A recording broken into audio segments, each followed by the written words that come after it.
Hello అందరికీ ఇంట్లోకి బొద్దింకలు బల్లులు ఏవైనా చెడు పురుగులు అలాంటివి రాకోకుండా ఇలాంటి లిక్విడ్ అయితే మనం ఇంట్లోనే రెడీ చేసుకోవచ్చండి ఫ్లోర్ క్లీనింగ్ కోసం.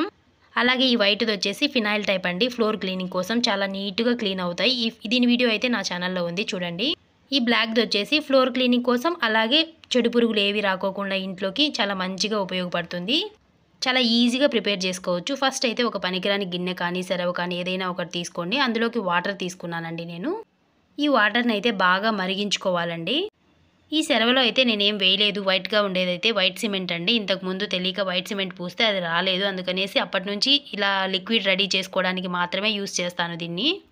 వాటర్ కొంచెం హీట్ అయిన వెంటనే ఇలా లవంగాలు ఉంటాయి కదా, లవంగాలను అయితే వేసుకున్నానండి. తర్వాత వచ్చేసి బిర్యానీలో వేస్తాం కదా చెక్క, దాన్ని కూడా కొంచెం చిన్న చిన్న పీసెస్ లాగా తీసుకున్నానండి. తర్వాత వచ్చేసి కల్లుప్పు ఉంటుంది కదా, కల్లుప్పుని కూడా తీసుకున్నానండి కొంచెం. వీటినైతే బాగా మరిగించుకోవాలండి. వాటర్ అంతా మొత్తం చేంజ్ అయిపోతుంది, అంతవరకు బాగా ఉడికించుకోవాలి. ఈ చెక్క లవంగాలు ఆ స్మెల్కి అసలు ఏ పురుగులు రావండి ఇంట్లోకి. చాలా బాగా ఉపయోగపడుతుంది ఇదైతే ఫ్లోర్ క్లీనింగ్కి కూడా. అలాగే ఏదైనా కనుదిష్టి అలాంటివి తగలకోకుండా ఇంట్లోకి కల్లుప్పు వేసుకోవడం వల్ల చాలా మంచిది. చూడండి చాలా బాగా ఉడికించుకోవాలి మనం వీటిని. కలర్ కూడా మెల్లిగా చేంజ్ అవుతూ వస్తుంది.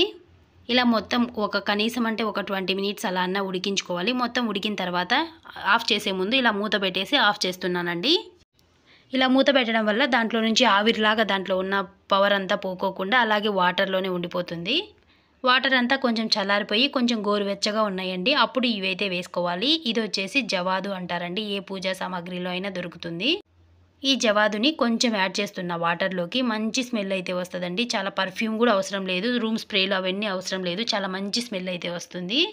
తర్వాత వచ్చేసి కర్పూరాలు ఉంటాయి కదా చిన్న చిన్నవి, వాటిని పౌడర్ లాగా చేసుకొని వేసుకుంటున్నానండి. కర్పూరము మళ్ళీ వచ్చేసి పటిక అంటారు కదా, పటికను కూడా వేసుకోవచ్చు. ఇలా కర్పూరాలన్నిటిని పౌడర్ లాగా చేసి వాటర్లో వేసేస్తున్నానండి. తర్వాత మళ్ళీ మూత పెట్టేసి మొత్తం చల్లగా అయిపోయేంత వరకు వదిలేసేయాలి పక్కన దీన్ని. ఇప్పుడైతే వాటర్ అంతా కూల్గా అయిపోయాయండి. ఇప్పుడైతే మనం బాటిల్లో స్టోర్ చేసి పెట్టుకోవచ్చు. 6 నెలలు అలా కూడా వాడుకోవచ్చు అండి. ఒకసారి చేసి పెట్టుకున్నామంటే మనం సారికి కొనాల్సిన అవసరం లేదు, ఇదే యూజ్ చేసుకోవచ్చు ఇంటి క్లీనింగ్ కోసం. కానీ తుడుచుకోవడానికి వాటర్లో ఇది వేస్తాం కదా ఈ లిక్విడ్ని, దీంతో పాటు ఫినాయిల్ సర్ఫ్ అలాంటివి వేసుకుంటాం కదా మనము వాటర్లో, అది కూడా వేసుకోవాలండి. ఇది ఒకటే సరిపోదు. ఇది ఓన్లీ దీని వాసనకి పురుగులు అలాంటివి రాకోకుండా ఇంట్లోకి చాలా బాగా యూజ్ అవుతుంది. నేను వీడియోలో స్టార్టింగ్లో వైట్ కలర్ది చూపించా కదా, అదేనండి ఫినాయిల్ టైప్ క్లీన్ చేసుకునేది. దాని ఫుల్ వీడియో కూడా నా ఛానల్లో ఉంది, ఎవరైనా కావాలంటే చూడండి. తర్వాత వచ్చేసి ఒక చిన్న స్ప్రైట్ బాటిల్ని అయితే ఈ విధంగా కట్ చేసుకుంటున్నాను. దీన్ని పెద్ద బాటిల్కి ఇలా ఫిట్ చేసుకున్నామంటే మనం వాటర్ పోసుకోవడానికైనా ఏదానికైనా బాగా యూజ్ అవుతుంది, ఈజీగా వేసేసుకోవచ్చు. ఇలా మనం ఫ్లోర్ క్లీనింగ్ అయినా పురుగులు అలాంటివి రాకోకుండా ఇలాంటి లిక్విడ్స్ అయినా ఏవైనా కూడా ఒకసారి చేసి పెట్టుకున్నామంటే 6 మంత్స్ వరకు మనం సారికి కొనాల్సిన అవసరం లేదు. బాత్రూమ్ క్లీనింగ్కి దేనికైనా యూజ్ చేసుకోవచ్చు అండి. ఇది మంచి స్మెల్ అయితే వస్తుంది. ఏవైనా ఆయిల్ అలా వేసుకుంటాం కదా, అలాంటప్పుడు కూడా ఇలా యూజ్ చేయండి. చాలా ఈజీగా ఆయిల్ని కూడా వేసేసుకోవచ్చు. ప్యాకెట్స్ అలా వేసేటప్పుడు కింద పడిపోకుండా నీట్గా ఉంటుంది. చూడండి ఈ విధంగా ఒక పెద్ద బాటిల్కి చేసి పెట్టుకున్నామంటే మనం బండలు తుడుచుకునేటప్పుడు దీన్ని కూడా కొంచెం యాడ్ చేసామంటే అందులో చాలా నీట్గా ఉంటుంది.